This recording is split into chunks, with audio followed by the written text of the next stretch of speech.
Hi, I'm Nancy. I'm 24, a financial analyst in Chicago. And this is the story of how I uncovered my stepfather's web of lies. You need to see this, Nancy, Karen says, sliding her chair next to mine and pointing at my computer screen. We're burning the midnight oil at Morton and Associates, combing through client accounts riddled with discrepancies. My stomach tightens when I spot the account number on the screen. It's from Nathan's business portfolio, I mutter. Another one this week. These transfers don't match the reported investments. I rub my temples, the tension creeping back as memories flood in. 8 years ago, my mom met Nathan Cooper at a charity gala. Within 6 months, they were married. I was just 16, watching him quietly take over every aspect of our lives. Remember when he tried to talk me out of majoring in finance? I tell Karen, creating a folder to isolate the suspicious transactions. Yeah, your stepdad always gave me the creeps, Karen replies, her tone sharp. The way he monitors your mom's spending, how he convinced her to cancel her art classes because they were too expensive.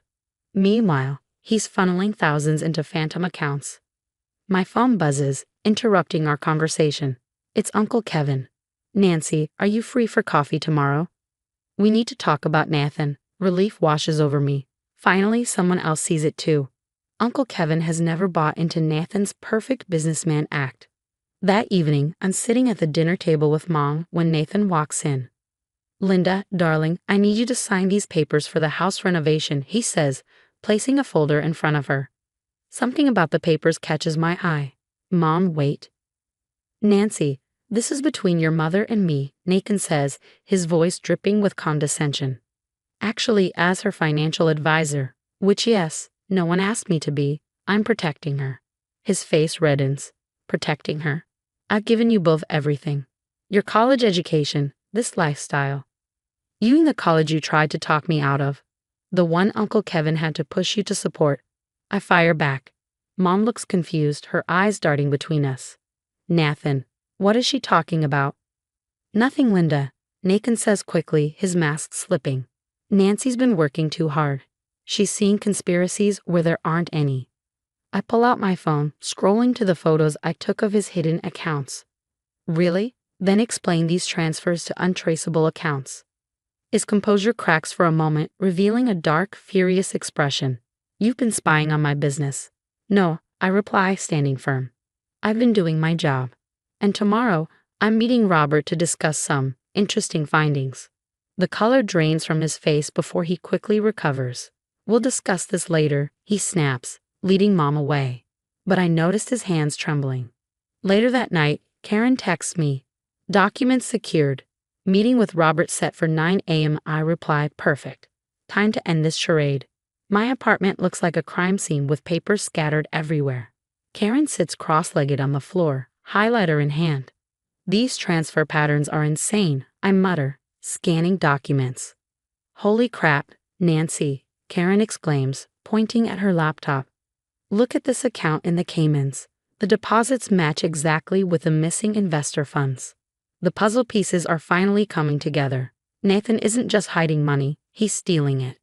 My phone rings. It's Robert, our firm's compliance officer. Nancy, can you talk? Go ahead, I say, putting him on speaker. Karen leans in. The investors are asking questions about their returns. Robert explains. Nathan's getting nervous. Yesterday, he tried to access the main investment account, but the system flagged it. Did he say why? I ask. He claims it's for the Morrison deal, but that doesn't close for another month. Something's off. Karen nudges me, pointing to her screen. Check this out. I lean over and freeze. There are regular transfers to someone named Catherine Wells. Robert, I ask, my voice steady. Do you know a Catherine Wells? A heavy pause. Nathan's assistant from the Denver office. Young, blonde, started 6 months ago. Why? My stomach churns. The one he personally hired. Just then, Uncle Kevin walks in carrying a stack of papers. Nancy, you need to see this, he says, spreading out files on the table. Divorce records, police reports, business filings. Nathan's tangled web reaches across 3 states. Nathan Cooper had spent years crafting the illusion of the perfect family man and astute businessman. But that mask was about to shatter. Your stepfather's been doing this for years, Uncle Kevin says grimly, spreading out more documents on my dining table. 2 previous marriages, both ending right after big business deals. Both ex-wives claimed financial fraud, but the cases disappeared, just like your mom's friends did when he came into her life. I think about how Nathan systematically isolated Mom, controlling every aspect of her existence. My phone buzzes, pulling me from my thoughts. It's a text from one of Nathan's business partners, Morrison deal closing next week. Nathan planning immediate departure afterward. I feel the blood drain from my face. He's going to leave Mom with nothing, I whisper, my hands trembling. All these wire transfers, he's been planning his escape for months. Karen grips her laptop tightly. We need copies of everything. Like yesterday. We work through the night, scanning, copying, and organizing evidence. Bank statements proving embezzlement, emails between Nathan and Catherine detailing their plans, and records of his previous fraudulent schemes. Uncle Kevin calls his law enforcement contacts, while Karen helps me divide everything into 3 folders. Evidence for the investors, personal files for Mom, and criminal records for the police. I glance at the calendar. Christmas dinner is in 2 days, I say, my voice steady. Everyone will be there. Investors, business partners, family. Perfect timing. Uncle Kevin nods. Maximum impact. The dining room sparkles with Christmas lights as Mom fusses over the table settings. Nathan, ever the gracious host, sits at the head of the table, charming Robert and the other investors. He's in his element, basking in their admiration. Wonderful dinner, Linda, Robert says, raising his glass. Though I'm surprised you invited the whole firm. Christmas is about family, Nathan says smoothly, and some of us are practically family, aren't we, Catherine? Nathan freezes mid-sip, choking on his wine as Catherine shifts uncomfortably in her seat. I'd made sure to invite her, pretending it was a gesture of office inclusion. Before dessert, I stand. I have something important to share, I announce, pulling out a thick folder. Nancy, not now, Nathan hisses, his voice low and threatening. Actually, it's perfect timing. I counter, handing out copies to everyone. These documents show where the Morrison investors' money really went. Fascinating reading. Mom frowns as she flips through her papers. What are these bank transfers to Catherine Wells? That's what I'd like to know, Robert says, his tone icy as he studies the documents. Nathan lunges for the files, but I'm ready. Careful, I warn, stepping back. There are copies with the SEC. You little. Nathan snaps, swinging at me in rage. Uncle Kevin catches his arm mid-swing. Don't you dare touch her. Linda, she's lying. Nathan protests, struggling against Uncle Kevin's grip. Like you lied to your previous wives? I retort, pulling out another set of papers. The ones you bankrupted in Denver and Houston. Catherine stands suddenly, her chair scraping the floor. Previous wives? You told me you were married once. Baby, I can explain. Nathan pleads, desperation cracking his voice. Don't baby me, you said we'd start fresh after the Morrison deal. Mom's face goes pale. Start fresh, she whispers. He was planning to leave me, broke and alone. I nod. Just like the others. The sound of approaching sirens fills the room. Police burst through the door moments later, shouting commands. Nathan tries to run but is tackled to the ground, his furious protests drowned out by the chaos. You've been betrayed, he screams as they cuff him. You'll all pay for this. The only traitor here is you, I say coldly, and now everyone knows it.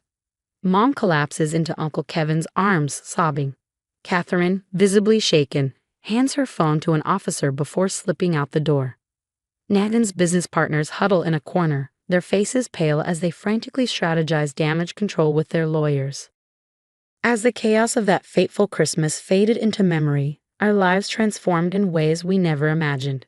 For the first time in 8 years, I saw something in Mom's eyes I hadn't seen before. Freedom. The fear Nathan had instilled in her was gone, replaced by a quiet strength. As the police led him away that night, she mouthed, "Thank you." Now, a year later, I cradle my phone while watching Mom hang ornaments on our new Christmas tree. Mom, you won't believe who just called. She turns to me, a smile softening her features, something she does freely these days. Please tell me it's good news. I've had enough drama for a lifetime. Nathan's second ex-wife, I say, unable to hide my grin. She's joining the class action lawsuit. That makes 5 victims now. Good, Mom says firmly. Let him face every single person he hurt. The TV catches our attention as the anchor announces breaking news. Investment mogul Nathan Cooper faces additional fraud charges in Denver. His former associate, Catherine Wells, has provided key testimony. Turn it up. Karen calls from the kitchen, walking in with mugs of hot chocolate. The report continues. Cooper's assets have been frozen across 3 states. Sources say his legal troubles mounted after his dramatic arrest at a family Christmas dinner last year. I smile at the memory, absently touching my jaw where his swing had left a bruise. It's long gone now, but the victory remains as sweet as ever. Hey, speaking of victory, Karen says with a grin, should we tell her? Tell me what? Mom asks, looking between us curiously. Karen nudges me, and I can't keep it in any longer. Mom, meet Morton and Associates' newest junior partner. The board voted this morning. Tears well up in her eyes as she pulls me into a tight hug. My brilliant girl. Robert said they're renaming the firm next year, Karen adds. It'll be Morton, Mitchell, and Associates. Just then, Uncle Kevin walks in carrying his ever-present stack of files. Just met with the lawyers, he says, setting them down. Nathan's plea deal fell through. Catherine's testimony destroyed his defense. How many years is he facing? I ask. Minimum 20, Uncle Kevin replies. His former business partners aren't playing nice, either. They're liquidating everything. Mom adjusts a framed photo on the mantel, her with her friends from the art class she rejoined after Nathan's arrest. Remember how he said my art was a waste of money? She asks, her voice tinged with pride. Well, guess who just sold 3 paintings?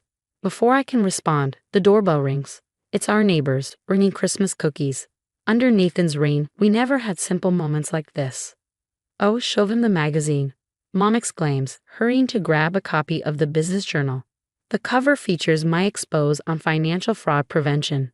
You know what's ironic? I say, holding the magazine up.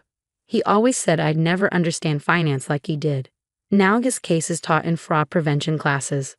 The news report wraps up with a satisfying conclusion. Cooper's former associates have faced charges, and his hidden accounts have been seized. Karma, it seems, has caught up with him. Outside, carolers sing, their voices filling the air with joy. Mom hums along as she places cookies on a tray. She used to love caroling before Nathan deemed it wasteful. But Nathan's power over us is gone now, replaced by something stronger. Truth, justice, and the unbreakable bond between mother and daughter. Life without toxic people isn't just possible, it's beautiful. So, what would you do if you discovered your parent's spouse was living a complete double life? Would you expose them immediately or gather evidence silently, like I did? Would you feel guilty for breaking up their marriage, even if it was built on lies?